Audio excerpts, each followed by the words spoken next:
आप सभी हमारे हिंदुओं के चार धाम बद्रीनाथ, द्वारका, जगन्नाथपुरी और रामेश्वरम को तो जानते ही हैं। आज हम उन्हीं तीर्थ में से दक्षिण के तीर्थ रामेश्वरम के बारे में आपको जानकारी देंगे। रामेश्वरम मंदिर भारत के तमिलनाडु राज्य के रामनाथपुरम जिले में स्थित है। इस मंदिर को रामनाथ स्वामी मंदिर के नाम से भी जाना जाता है।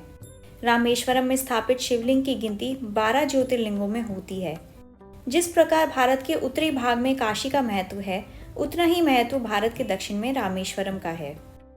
रामेश्वरम चेन्नई से 550 किलोमीटर दक्षिण पूर्व में है।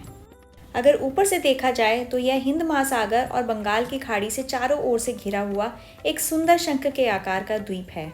बहुत पहले यह द्वीप भारत के मुख्य भाग के साथ जुड़ा हुआ था, परंतु बाद में सागर की लहरों ने इसे उस भाग से अलग कर दिया, जिससे अब वह चारों ओर पानी से घिरकर एक टापू बन गया है। यहाँ भगवान राम ने लंका पर चढ़ाई करने से पहले एक पत्थर के सेतु का निर्माण करवाया था, जिस पर चढ़कर वानर सेना लंका पहुंची थी और वहां विजय प्राप्ति के बाद में श्री राम ने विभीषण के अनुरोध पर धनुषकोडी नामक स्थान पर यह सेतु तोड़ दिया था। आज भी इस 30 मील लंबे सेतु के अवशेष सागर में दिखाई देते हैं। तो चलिए आपको रामेश्वरम के बारे में और जानकारी देते हैं।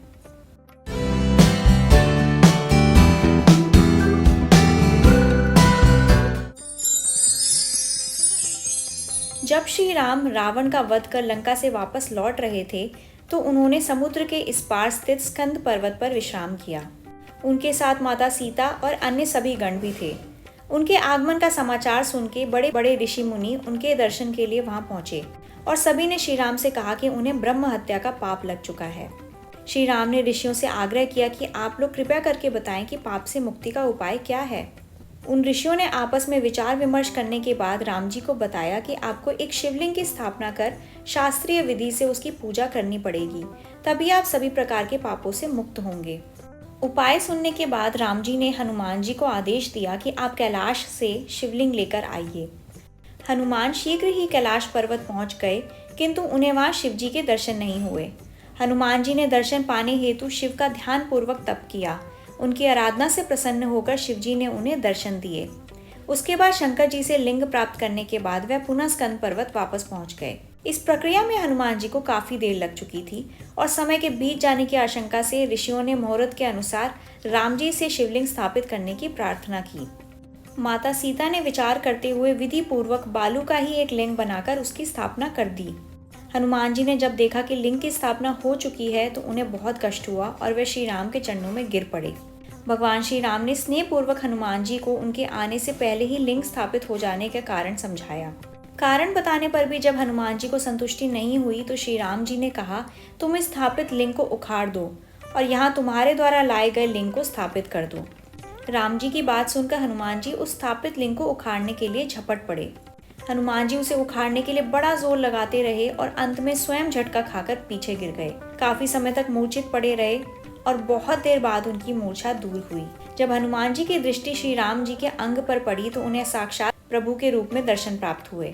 हनुमान जी को आत्मग्लानि हुई और वे झट से श्री राम जी के चरणों में गिर पड़े। उन्होंने भाव विभोर होकर भगवान राम की स्तुति की। श्री राम ने बताया कि उनके द्वारा स्थापित शिवलिंग को दुनिया की सारी शक्ति मिलकर भी नहीं उखाड़ सकती। हनुमान जी पर कृपा करते हुए श्री राम ने उनके द्वारा लाए गए लिंग को भी वहीं स्थापित कर दिया। श्री राम ने उस लिंग का नाम हनुमतेश्वर रखा। ऐसा माना जाता है कि यह मंदिर मूल रूप से छोटी सी फूस की झोपड़ी में एक साधुओं की देखरेख में था। इसके बाद सदी दर सदी इसकी संरचना की गई। श्रीलंका के राजा पराक्रम बाहु ने 12वीं शताब्दी में इस मंदिर के गर्भगृह का निर्माण करवाया था। रामेश्वरम मंदिर भारतीय निर्माण कला का एक अद्भुत नमूना है। अगर आप इसके प्रवेश द्वार को देखेंगे तो यह 40 फुट ऊंचा है। रामनाथ की मूर्ति के चारों ओर परिक्रमा करने के लिए 3 प्राकार बनाए हुए हैं। इनमें से तीसरा प्राकार 100 साल पहले ही पूरा हुआ है। इस प्राकार की लंबाई 400 फुट से भी अधिक है। दोनों ओर 5 फुट ऊंचा और करीब 7 फुट चौड़ा चबूतरा बना है। चबूतरे के एक ओर पत्थरों के बड़े बड़े खंभों की लंबी लंबी कतारें खड़ी हैं। मंदिर के अंदर सैकड़ों विशाल खंभे हैं जो देखने में एक जैसे लगते हैं। जब पास से देखा जाए तो मालूम होता है कि सब पर बेल बूटे की अलग अलग कारीगरी है। इन अद्भुत खंभों को देखकर देश विदेश के वास्तुकार दंग रह जाते हैं। यहाँ के मंदिर के तीसरे प्राकार का गलियारा मंदिर का सबसे लंबा गलियारा है। रामनाथ के मंदिर के बारे में सोचने वाली बात यह है कि इस मंदिर के आसपास दूर दूर तक कोई पहाड़ नहीं है जहां से पत्थर आसानी से लाए जा सकें। ऐसा माना जाता है कि मंदिर में जो पत्थर लगे हैं वह दूर दूर से नाव में लाद कर लाए गए हैं।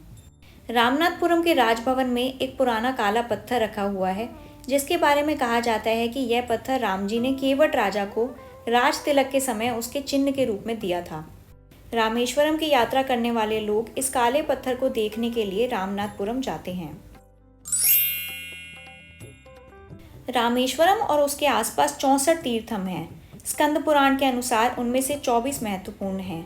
22 तीर्थम रामनाथ स्वामी मंदिर के भीतर हैं। सबसे प्रमुख को अग्नि तीर्थम कहा जाता है। भगवान राम ने भगवान शिव से ब्राह्मण हत्या के अपने पापों का प्रायश्चित करने के लिए प्रार्थना की थी। उन्होंने अग्नि तीर्थम के जल में स्नान किया था। यही कारण है कि पवित्र अग्नि तीर्थम में स्नान करने से भक्तों के पिछले पापों का प्रायश्चित होता है। जटायु तीर्थम के बारे में मान्यता है कि जब जटायु ने सीता माता को बचाने के लिए राक्षस राजा रावण के साथ युद्ध किया था तब वह इसी तीर्थम में गिर गए थे। इसी प्रकार मंदिर में 22 तीर्थम यानी कुंड हैं।